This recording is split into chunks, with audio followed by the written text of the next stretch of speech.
So basically what's going on today, funny how you guys were talking about the whole lowball offers and stuff like that.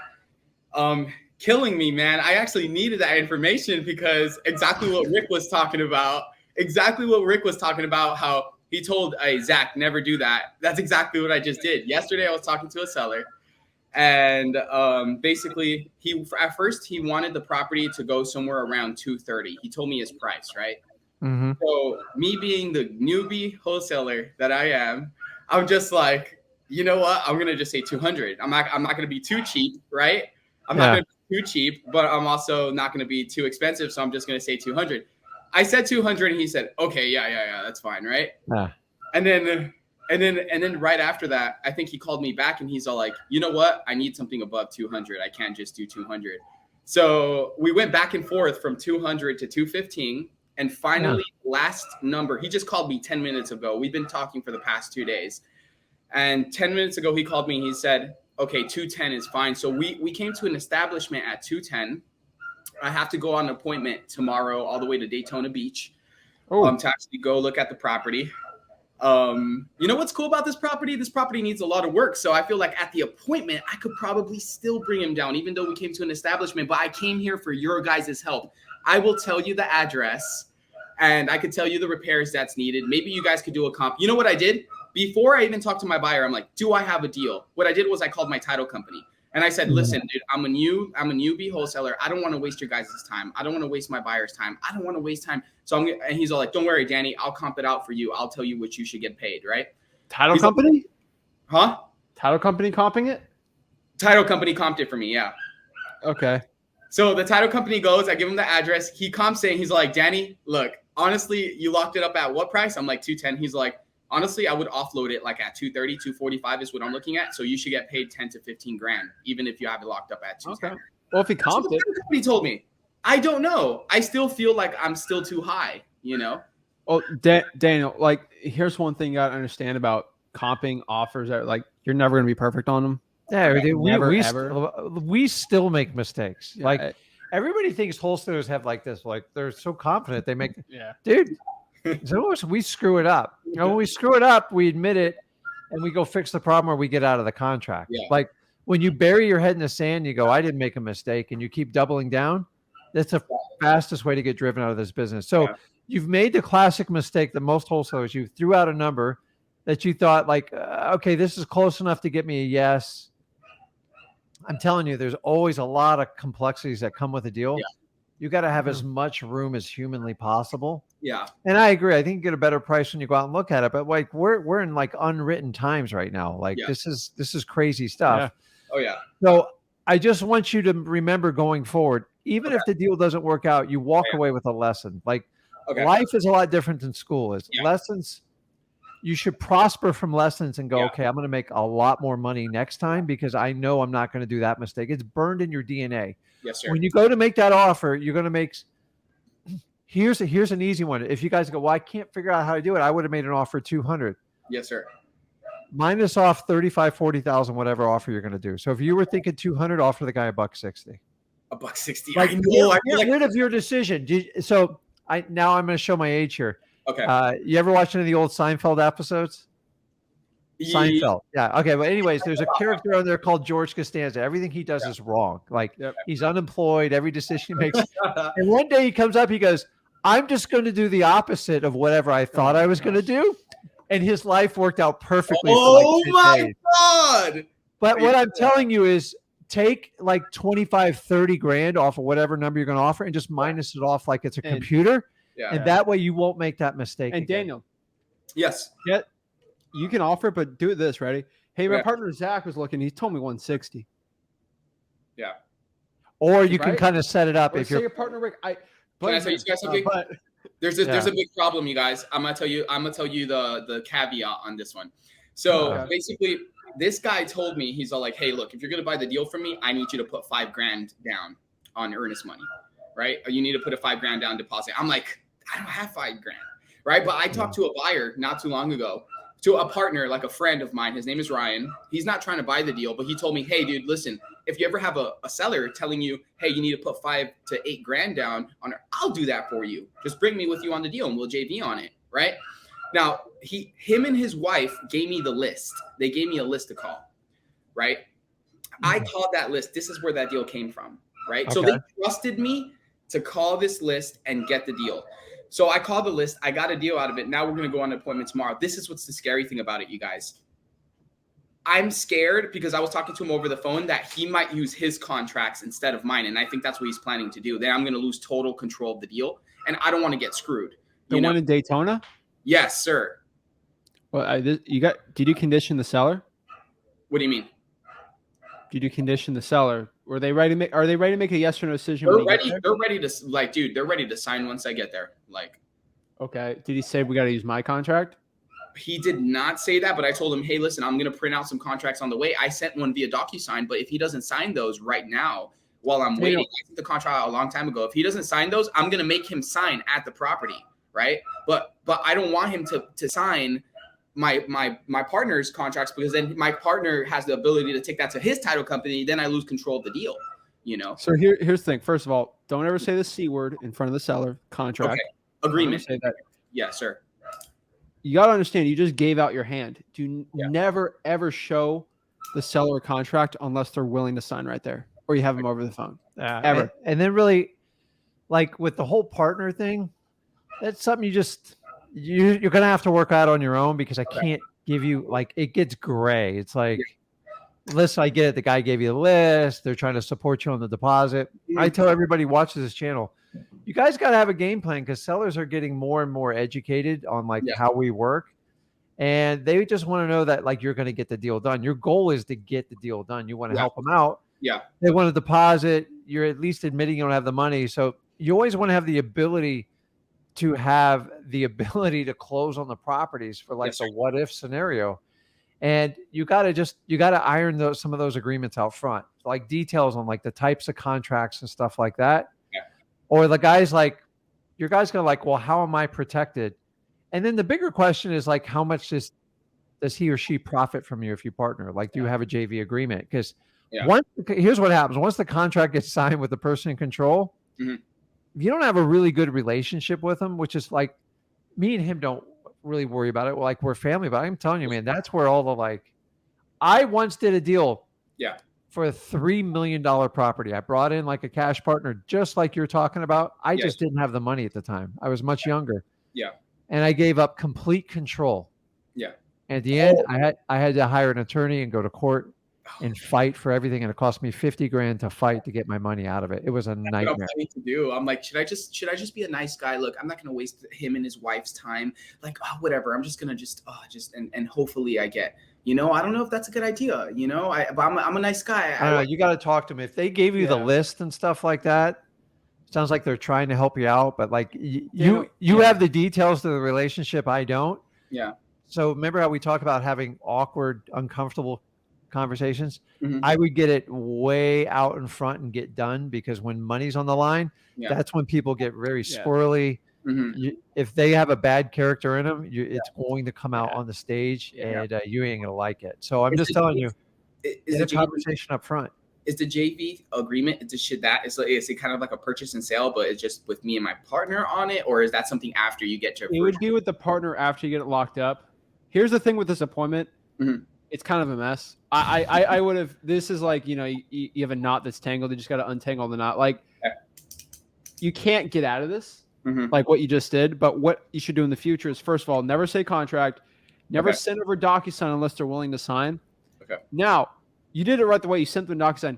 When you sent him over that DocuSign, did you ask if he was ready to make a yes or no decision on selling? I told him, I'm like, hey, look, if I'm going to send it, just sign it, send it back so I could go on the appointment. I don't want to drive out there 2 hours and you're not signing it. That's a no. Unfortunately, you didn't ask him. Yeah. Are you ready? Are you ready right now to make a yes or no decision on selling it?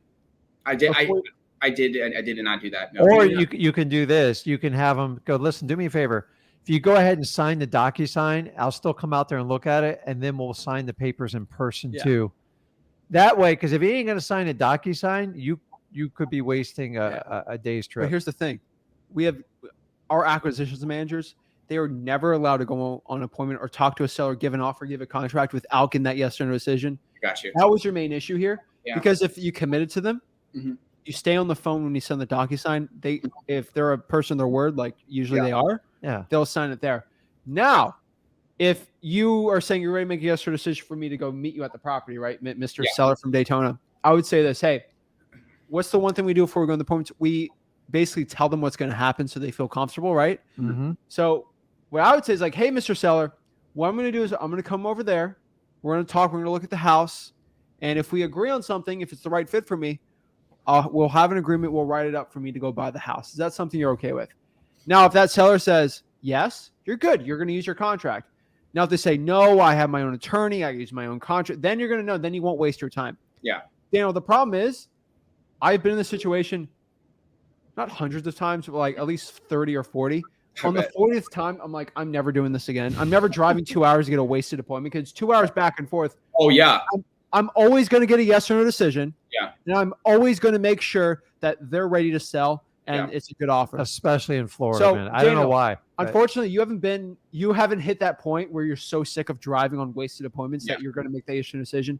The question is, are you going to start doing this, the yes or no decision, or are you going to do so many that you're so sick of it and you finally change? No, I'll start doing it. It's not worth it because dude, I got stood up before this appointment. I had a seller, it tricked me, tell me to go to a bar, like near a bar, and then I sat there for 3 hours. Sat there for 3 hours, and then he texted me. He's all like, "You just got punked," and I'm like, "Oh, Daniel." First of all, you meet at the house. You only meet at the house, dude. Only. That's the only place you know. That's why you don't even want an office. They don't care. And the only exception to that rule is if you're meeting them at their personal house and it was a rental and you're ready to get something signed. Yeah. You meet them at their personal house. The coolest part about that is you can basically pretty much confirm if that's the person talking about it or not. Mm-hmm. Pretty simple. And if they sign a fake contract, it's perjury, so it's fine. But like I'm telling you, it's like, how many of those do you want to go through before you're sick of it? And you gotta get that yes or no decision. See, I didn't have these problems when I started. Don't go a bar.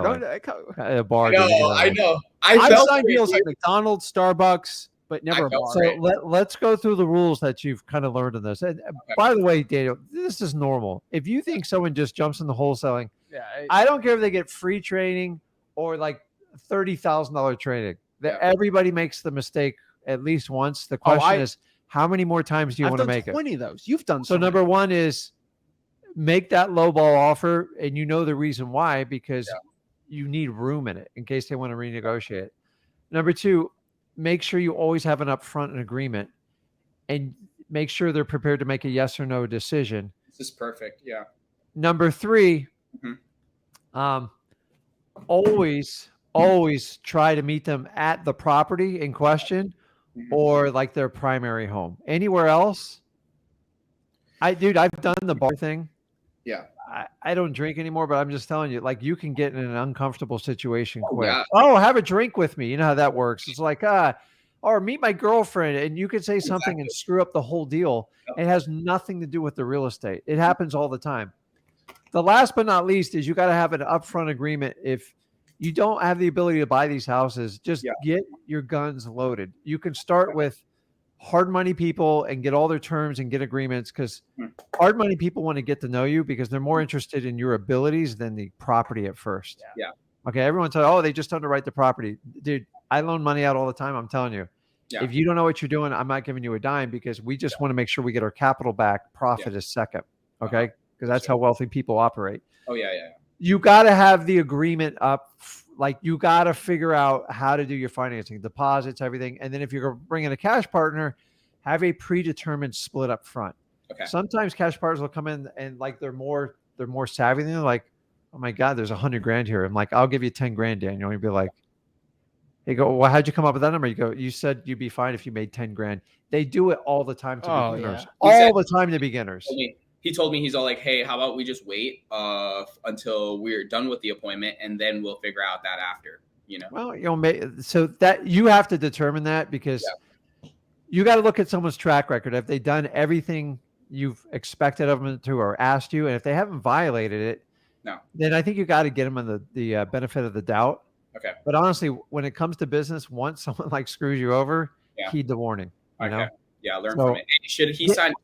Should I take control of my purchase and sale and make the seller sign mine, or maybe I should just let him use his purchase and sale? Does it matter? What are we going to do there? Yeah, I don't. I have no idea what's his experience level. Like, how long has he He's been doing pretty the business? experienced. You know, he has a company called KeyQuest Acquisitions LLC. That's how I got him on Google. Just went on an appointment with him. He bought me lunch, and I guess So are you familiar with the JV agreements? Never did a JV in my look. Just know I never did an independent deal ever in my life. This might be my first independent deal ever in my life. Don't we have it on our site? We have one. We got to. We do have one. We got to post it. It will be on at least in a week or two. The worst case scenario, if he's lived up to his expectation at this point, which sounds like he kind of has, I give him the benefit of the doubt. But I would have a JV agreement in your hand when you go there. Email support at Flip with Rick. Yeah, and then just put urgent in the thing. And then I'll send it to you. We'll send it to you, and then we'll make it public for the people in the future because you're a mastermind student, so we got to help you out. But if you have a JV agreement, it's specific to that property. It spells out the profit. Support at Rick and Ginn. Rick, no, what is it? Support at flipwithrick.com. Yeah, support at flipwithrick.com. Support, flip, and then just type in what? Urgent. Yeah, and just put in what? Can I have a JV agreement? I'll just attach it on there. So what you do is you fill out that agreement. It spells out how the proceeds go out for that property, and then you give that to the title company. Okay. In essence, you're basically kind of clouding the title to where your partner doesn't get all the money without. But like there's still I'm here to tell everyone, they're still somewhat in control if they're on the contract. The other way is you just throw your name on the contract too, but that's not always the recommended way to do it. But okay, I'll get the JV agreement, and then the seller doesn't have to say, just me between me. No, that has nothing to do with them. Okay, cool. And then just keep figuring out. Mm-hmm. Remember, your deal with that person. If it doesn't work out, move on with your life and don't do another deal with them. If it works out great, then you can look at future possibilities. So you constantly got to be baiting them. Go, listen, I got 5 or 6 other deals I'm working on. Maybe you're not close to it. But let them know I have a lot of potential. Plus, Daniel, you're young, like you're learning. I mean, in 3 or 4 years, Rick, I value people more than I do money. I just feel like people are everything. People I can trust. I do, but people will listen. I'm telling you, in real estate specific, people will take advantage of you. Like I've been abused. I've lost millions of dollars on a deal because I didn't have the right team behind me. You know what's so funny? Shady people, yeah. You know what's so funny? That I actually was talking to my friend Bob about this. He's like a psychologist and my mentor. I was talking to him about this, and I'm like, you know what? I'm so scared right now. I told him about the whole deal, and then I'm like, I'm about to hop on Rick Ginn's and Zach Ginn's channel. I could already hear their voices before me even hopping on. Daniel, this stuff is a mess. Why are you JVing? Or like I already knew. No, it is, but like you're going to walk away with a skill set. The next time it comes up, you're going to find another $20,000-$30,000 in profit, and you're like, but you learn that skill set when you failed. Yes. And most people think they learn when they're successful. It's actually the opposite. I've made the most money in my career in wholesaling when I've had some of my biggest failures. It's riding a bike. Eventually, you just got to go. You go, okay, dude. Like I mentally know I just keep offering too much. Yeah. And I'm just going to minus off 40 grand or whatever the numbers in my head until I figure this out. And let me tell you what, people laugh about that. I did that for 2 years and it worked. And then I went from 30 to 50 grand. I go, you know what? It's like, it's all a big game. Yeah. So it's like, you have no idea what the other person's thinking. So you'll know going forward. Okay. It's such a gut feeling when someone says yes when you make that first offer. And by the way, somebody goes, does this work on cars and boats? It works on everything. I'm telling you. I realized that. When I started wholesaling, I'm like, wait a minute, I could get an off-market Lamborghini. Lowball that guy. I'm just kidding. No, it's a joke. It's a joke. Yeah, you're on the right path. So you got to you've got 4 lessons there. Okay. And you walked away. And by you guys, so by Daniel taking action, he's learned his mistakes, his lessons. Sometimes you have to experience the mistake. Yep. We've all been taught about mistakes in our textbooks through school. Yes, sir. And we still don't get it. Like there's a reason all these wars and stuff break out. People make us wars have been broke out over just simple assumptions. Oh, I didn't know you meant that. Okay, we're coming to invade your country. Yep. When people would just talk and work it out, millions of lives will be saved. Same thing in wholesaling. Yeah. So. Hey, Zach, Rick, I just have one more favor. If you guys could do, if I could give you the address and you guys could kind of look it over, just out of curiosity. Sure. Daniel, you got to understand one thing, though. Yeah. Do you know what determines how much you make on a real estate wholesaling deal? I'm going to tell you right now, I'm here to learn, which means I don't know. Cash buyer, dude. Your Your cash. cash buyer. I cash can buyer's tell gonna be the you best one. the thing's worth $100,000 or it's worth $1 million. Yeah. It doesn't matter. It's what your cash buyer is willing to pay for it. Okay. Correct. So you can put in the private chat the address. I'll look at it, but like it's honestly at the point right now, you didn't need to lock it up for the lowest price and bid it up to a buyer. Remember, comps are just to guide you. Like there's never a guarantee. It's not I always tell people, the more time you spend comping tells me you paid too much for it. Put it on the Like when private you get a chat. property and go, listen, I just got it under contract for 100 and it's worth like 220. It needs no repairs. I'm like, don't worry about comping. Just see what the most the cash buyer will pay for it. the lowest you can get out of it. We use comping to try to justify what we made on our offer, and it becomes like an addiction. I can tell, Daniel, you spend a lot of time on the comping part. Mhm. Comping's it's somewhat arbitrage if you think about it, like what people pay for stuff. It's you just have a ballpark and that's it. You just go with the gut feeling. Is it clean? Is it dirty? And you'd be surprised. You'll offload that for 210 to 230. Like I don't know the condition, so The that's condition. roughly. The condition. It's block. It needs the bathroom needs updating. The kitchen needs Dan, upgrading. you need to go there and look. Yeah. It's like I see his little whiteboard. back here's there. the thing, man. Like, I've had a seller told me that it needs a little bit of work, and it's like a disgusting house with the roof caving. And I've told seller that this thing's a pigsty and it's immaculate. So you got to go there unless It's probably going to be worse when you get there. like, for example, like Jonas sent me this deal. He said, "Oh, I think it needs a little more work." I look at it, I'm like, it's like 50, 60K. Yeah. So shout out to Daniel, Jonas, but what percentage of communication is nonverbal? What percent? I think all of it, right? Like No. Then we just be going like this. Let's go like 80%. 80%. About 70%. Oh, that's close. So Nice. when you go there, Yeah. if it looks like worse than you thought, just start. You got to do the same thing. You just got to Where's my start hand? going. Oh my God, my partner's gonna kill me, dude. You got to plant it, and then when you get there and go, listen. And here's how I end up on stuff like that. There's a little bit more than I thought it was going to be. Like it's a lot more. It's a mess. You got to be open to it. Get stressed out. You got it, man. Yeah. got Thank this, you man. guys. You got Thank it. you guys. Okay, bud. Good luck. Appreciate it. Let us know. You guys are Yeah. awesome. Appreciate it. See you, man. Awesome.